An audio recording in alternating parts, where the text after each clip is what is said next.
ଆମର ଜଜାଙ୍ଗ ପାଖରେ ଜଣେ ଛତିଶଗଡ଼ର ଗୋଟେ ଫ୍ୟାମିଲି ରହୁଥିଲେ, ସେମାନେ ଝାଡ଼ୁ ଫାଡ଼ୁ ବିକାବିକି କରୁଥିଲେ।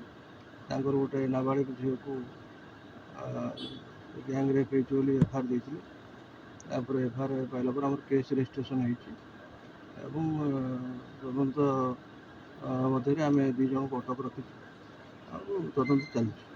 ତାଙ୍କର ନିକିରେ ଥାନା ଅଣ୍ଡର ତରାଣ୍ଡୁ 2 ଜଣ ଅଭିଯୁକ୍ତ ଅଛନ୍ତି, 2 ଜଣଙ୍କୁ ଆମେ ଅଟକ ରଖିଛୁ।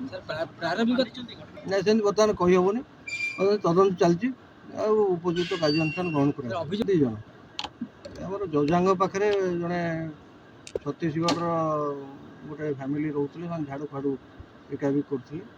ତାଙ୍କର ଗୋଟେ ନାବାଳିକ ଝିଅକୁ ଗ୍ୟାଙ୍ଗ ରେପ୍ ହେଇଛି ବୋଲି ଏଫଆଇଆର୍ ଦେଇଥିଲେ। ତାପରେ ଏଫଆଇଆର୍ ପାଇଲା ପରେ ଆମର କେସ୍ ରେଜିଷ୍ଟ୍ରେସନ୍ ହେଇଛି ଏବଂ ତଦନ୍ତ ମଧ୍ୟରେ ଆମେ 2 ଜଣଙ୍କୁ ଅଟକ ରଖିଛୁ ଆଉ ତଦନ୍ତ ଚାଲିଛି। ତାଙ୍କର ନିକିରେ ଥାନା ଅଣ୍ଡର ତରାଣ୍ଡୁ 2 ଜଣ ଅଭିଯୁକ୍ତ ଅଛନ୍ତି, 2 ଜଣଙ୍କୁ ଆମେ ଅଟକ ରଖିଛୁ। ନାଇଁ ସେମିତି ବର୍ତ୍ତମାନ କହିହେବନି, ତଦନ୍ତ ଚାଲିଛି ଆଉ ଉପଯୁକ୍ତ କାର୍ଯ୍ୟାନୁଷ୍ଠାନ ଗ୍ରହଣ କରାଯିବ। 2 ଜଣ